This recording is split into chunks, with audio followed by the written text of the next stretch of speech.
Seperti yang telah saya jelaskan pada video pembelajaran sebelumnya, salah satu target aksi spesifik dari obat adalah reseptor.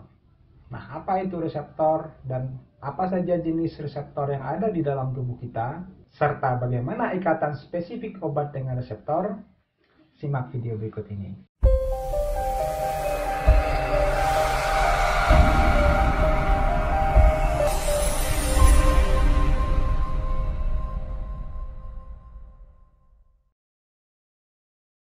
Terima kasih pada kalian yang telah mampir dan subscribe channel ini. Bagi kalian yang belum, subscribe sekarang juga agar tidak ketinggalan. Reseptor adalah suatu makromolekul seluler yang umumnya berupa protein yang secara spesifik dapat berikatan dengan ligan untuk memicu signaling kimia pada membran sel atau lebih jauh di dalam sel, sehingga menghasilkan perubahan-perubahan di dalam sel yang kita sebut dengan efek atau respon farmakologi. Beberapa gambar yang mengilustrasikan reseptor dalam tubuh kita dapat Anda lihat pada gambar berikut ini. Bentuknya seperti benang kusut dan ada juga yang mengilustrasikan dengan gambar yang lebih bagus seperti ini. Berdasarkan posisinya, reseptor di dalam tubuh kita dibagi menjadi dua. Yang pertama disebut reseptor membran sel dan yang kedua disebut dengan reseptor intraseluler. Reseptor membran terdiri dari tiga macam. Yang pertama adalah reseptor kanal ion, yang kedua adalah reseptor terhubung dengan protein D, dan yang ketiga adalah reseptor protein kinase. Sementara itu, reseptor yang kedua adalah reseptor intrasel atau reseptor yang berada di dalam sel, umumnya berada di dalam sitoplasma dan di dalam inti sel. Jadi berdasarkan posisi, reseptor itu ada yang disebut dengan reseptor membran dan reseptor inti sel atau reseptor intraseluler. Berikut saya akan sebutkan beberapa contoh reseptor. Reseptor kanal ion ini contohnya adalah reseptor asetilkolin nikotinik dan reseptor GABA. Bisa Anda lihat pada gambar yang ini. Sedangkan contoh yang sangat terkenal dari reseptor terhubung dengan protein G adalah reseptor beta 2 adrenergic. Bisa Anda lihat pada gambar ini. Contoh dari reseptor yang ketiga, reseptor tirosin kinase adalah reseptor insulin. Gambarnya bisa Anda lihat pada gambar yang ini. Sedangkan contoh dari reseptor intrasel diantaranya adalah reseptor hormon tiroid, reseptor hormon steroid, dan reseptor PPR gamma. Berbagai signal transduksi dan mekanisme kerja dari reseptor ini nanti dapat Anda pelajari pada mata kuliah farmakologi molekuler. Nah, tadi saya menyampaikan kepada Anda semua bahwa reseptor itu adalah tempat untuk ligan berikatan di dalam tubuh kita. Nah, apa itu ligan? Ligan sebenarnya adalah senyawa endogen yang dihasilkan oleh tubuh kita seperti hormon yang dihasilkan oleh kelenjar dan neurotransmitter yang dihasilkan oleh sel saraf. Akan tetapi, ligan di sini dapat juga berarti sebuah obat atau senyawa yang dimasukkan dari luar tubuh kita atau yang dikenal juga dengan istilah xenobiotik.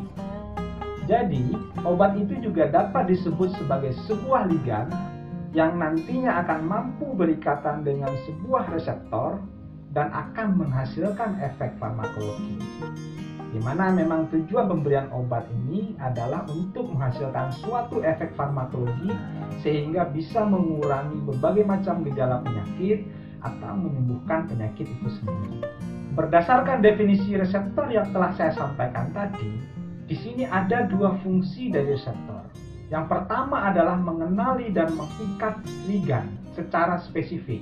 Artinya tidak semua senyawa mampu berikatan dengan reseptor ini, tetapi hanya senyawa-senyawa endogen atau obat-obat tertentu saja yang dapat berikatan dengan reseptor ini. Fungsi kedua dari reseptor adalah meneruskan signaling kimia jauh ke dalam sel, sehingga terjadi perubahan-perubahan di dalam sel yang pada akhirnya menghasilkan efek atau respon biologis yang kita sebut dengan efek farmakologi atau efek terapi.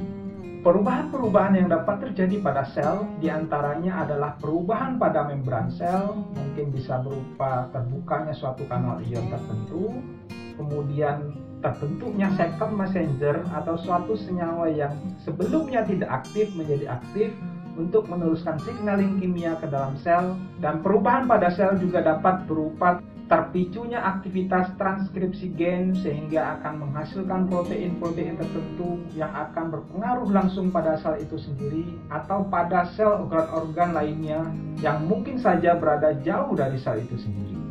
Contoh ekspresi genetik yang terjadi mungkin adalah disintesisnya protein-protein esensial seperti enzim, hormon, dan lain sebagainya. Syarat utama sebuah ligan untuk dapat berikatan dengan reseptornya adalah ligan tersebut harus memiliki afinitas yang cukup tinggi dengan sisi aktif reseptor. Jadi di sini intinya adalah kemampuan ligan untuk membentuk ikatan dengan sisi aktif reseptor. Ikatan yang terjadi dapat bersifat kuat, sedang, atau lemah tergantung dari jenis ikatannya. Bentuk-bentuk ikatan yang terjadi umumnya adalah ikatan hidrogen, ikatan ion, ikatan dipol-dipol, ikatan van der Waals, dan lain sebagainya. Beberapa jenis ikatan ini tentu saja telah Anda pelajari di dalam mata kuliah kimia organik. Masih ingat ya? Jadi di sini ilmu kimia organik tentu saja dapat Anda gunakan untuk memahami teori ikatan obat dengan reseptor. Terkait dengan afinitas, Anda bisa lihat persamaan ini, di mana D adalah sebuah ligan atau obat dan R adalah sebuah reseptor. Di mana ketika terjadi ikatan antara ligan dengan reseptor, maka ligan dan reseptor ini akan membentuk suatu kompleks ikatan ligan reseptor yang bisa saja mengaktifkan reseptor tersebut. Pada panah tersebut Anda bisa lihat ada K1 dan K2. K1 adalah tetapan kecepatan yang menggambarkan asosiasi obat atau kemampuan obat untuk berikatan dengan reseptor. Sedangkan K2 adalah kemampuan disosiasi, yaitu menggambarkan seberapa kuat kemampuan suatu obat untuk memutus ikatannya dengan reseptor. Jadi suatu ligan dapat dikatakan memiliki afinitas yang tinggi pada suatu reseptor apabila nilai K1 ini lebih besar daripada K2. Kemampuan untuk membentuk ikatannya itu lebih tinggi daripada memutus ikatan. Jadi dapat disimpulkan bahwa suatu ligan dikatakan memiliki afinitas yang tinggi apabila K1-nya lebih besar daripada K2. Kemampuan untuk membentuk ikatan lebih tinggi atau lebih besar daripada kemampuan untuk memutus ikatannya. Jadi di sini seperti orang pacaran ya, ini jadi kepelaminan apa enggak? Ketika K1-nya lebih besar daripada K2, maka pasangan tersebut akan berakhir di pelaminan. Tapi kalau K1-nya lebih kecil daripada K2, maka akan putus dan tidak jadi menikah. Kurang lebih gambarannya seperti itu. Dalam penelitian-penelitian farmakodinamik, afinitas ini digambarkan oleh suatu parameter yang disebut dengan PD2, di mana PD2 ini dapat dihitung dengan rumus sebagai berikut. PD2 sama dengan 1/Dmax per 2, di mana Dmax ini adalah konsentrasi obat tertinggi yang dapat menghasilkan respon maksimal atau respon 100%. Jika nilai PD2 ini tinggi, maka nilai afinitas ligan tersebut atau obat tersebut dikatakan tinggi. Yang bermakna, ligan tersebut memiliki kemampuan untuk berinteraksi dan membentuk kompleks ikatan aktif dengan reseptor, sehingga menghasilkan efek farmakologis. Pada literatur lain, afinitas ini juga menggambarkan sensitivitas suatu reseptor dengan kehadiran sebuah ligan. Di mana jika nilai PD2 ini tinggi, maka reseptor dapat dikatakan sensitif terhadap suatu ligan. Sebaliknya, jika nilai PD2 ini kecil, maka dapat disimpulkan bahwa ligan tersebut atau obat yang sedang kita uji memiliki afinitas yang kecil pada suatu reseptor. Ini juga dapat digunakan sebagai suatu prediktor atau suatu prediksi di mana obat atau ligan yang sedang diuji akan memberikan efek yang kecil atau tidak terlalu baik. Berdasarkan fungsi reseptor yang kedua, bahwa pada akhirnya efek dari ikatan obat dengan reseptor ini adalah sebuah respon biologis atau yang kita kenal dengan efek terapi. Di sini Anda harus kenal dengan istilah yang disebut dengan efikasi. Efikasi adalah kemampuan obat untuk menghasilkan respon maksimal. Seberapa besar respon obat yang dihasilkan setelah obat atau ligan itu berikatan dengan reseptornya. Untuk memahami lebih lanjut tentang teori ikatan obat dengan reseptor ini, dulunya ikatan obat dan reseptor ini dianalogikan sebagai ikatan antara gembok dan kuncinya. Tahu ya gembok yang ada di pintu rumah itu dulu ya. Jadi kalau gembok itu hanya akan bisa dibuka oleh satu kunci saja. Nah, pemahaman tersebut saat ini tidak berlaku lagi karena pada kenyataannya satu reseptor yang sama dapat diaktifasi oleh beberapa ligan sekaligus. Saya kasih contoh di sini adalah reseptor beta 2 adrenergic, satu reseptor yang terdapat di saluran pernapasan kita yang mengatur dan menjaga keseimbangan diameter rongga pernafasan kita. Reseptor ini biasanya diaktifasi oleh senyawa endogen yang bernama norepinefrin.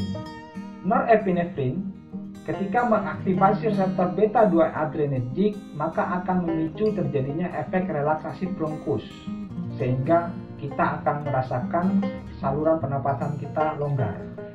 Jadi ligan utama dari reseptor ini adalah norepinefrin yang dihasilkan oleh sel saraf simpatik. Ketika terjadi serangan asma, maka rongga pernafasan kita itu akan menyempit atau mengalami kontraksi. Sel-selnya berkontraksi sehingga saluran pernafasan kita menjadi lebih menyempit dan kita mengalami sesak nafas ketika kita terserang asma.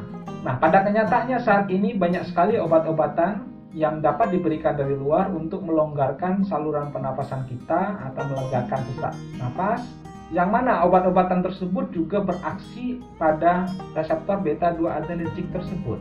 Di antaranya adalah salbutamol, salmeterol, albuterol, terbutalin sulfat, dan lain sebagainya.